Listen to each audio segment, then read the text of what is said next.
ইসলামে জোর করে বিয়ে দেওয়ার বিধান কি? ইসলামের দৃষ্টিতে পিতামাতার জন্য তাদের ছেলে বা মেয়েকে এমন ব্যক্তির সাথে বিয়েতে বাধ্য করা জায়েজ না, এমনকি যাকে সে পছন্দ করে না বা যার সাথে তার বিয়েতে আগ্রহ নেই। রাসূল পাক সাল্লাল্লাহু আলাইহি ওয়াসাল্লাম বিয়ের পূর্বে বর ও কনে একে অপরকে দেখে নেওয়ার জন্য নির্দেশ দিয়েছেন, যেমন হাদিসে বর্ণিত হয়েছে। জাবের ইবনে আব্দুল্লাহ রাদিয়াল্লাহু তাআলা আনহু বলেন, রাসূলুল্লাহ পাক সাল্লাল্লাহু আলাইহি ওয়াসাল্লাম বলেছেন, তোমাদের কেউ যখন কোনো মেয়েকে বিয়ে করার ইচ্ছে করে তখন যতদূর সম্ভব তাকে দেখে নিয়ে এ মর্মে নিশ্চিত হওয়া উচিত যে মেয়েটির মধ্যে এমন কিছু আছে যা তাকে বিয়ে করার প্রতি আকৃষ্ট করে। আহমদ ও আবু দাউদ। অন্য হাদিসে নবী সাল্লাল্লাহু আলাইহি ওয়াসাল্লাম বলেছেন, তাকে দেখে নাও, তোমাদের মধ্যে এটা ভালোবাসা সৃষ্টি করবে। তিরমিজি।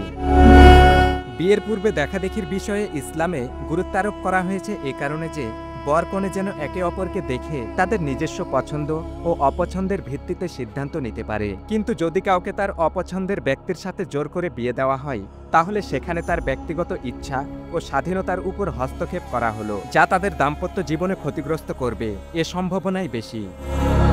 এছাড়া হাদিসে বর্ণিত হয়েছে, আবু হুরাইরা রাদিয়াল্লাহু তাআলা আনহা হতে বর্ণিত, তিনি বলেছেন, রাসূলুল্লাহ পাক সাল্লাল্লাহু আলাইহি ওয়াসাল্লাম বলেছেন, বিধবাকে তার মতামত ব্যতীত বিয়ে দেওয়া যাবে না এবং কুমারীকে তার অনুমতি ব্যতীত বিয়ে দেওয়া যাবে না।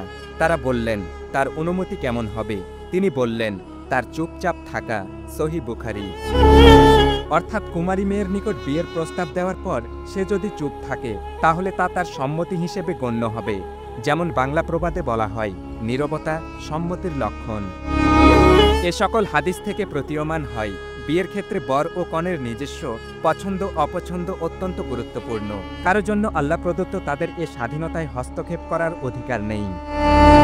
সুতরাং ছেলে হোক অথবা মেয়ে হোক, কাউকেই তার ইচ্ছার বাইরে কারো সাথে বিয়েতে বাধ্য করার সুযোগ নেই। কেউ যদি তার প্রাপ্তবয়স্ক ছেলে অথবা মেয়েকে এমন ব্যক্তির সাথে বিয়েতে বাধ্য করে, তাহলে তাদের অধিকার রয়েছে বিয়ে রাখা অথবা বিয়ে ভঙ্গ করার।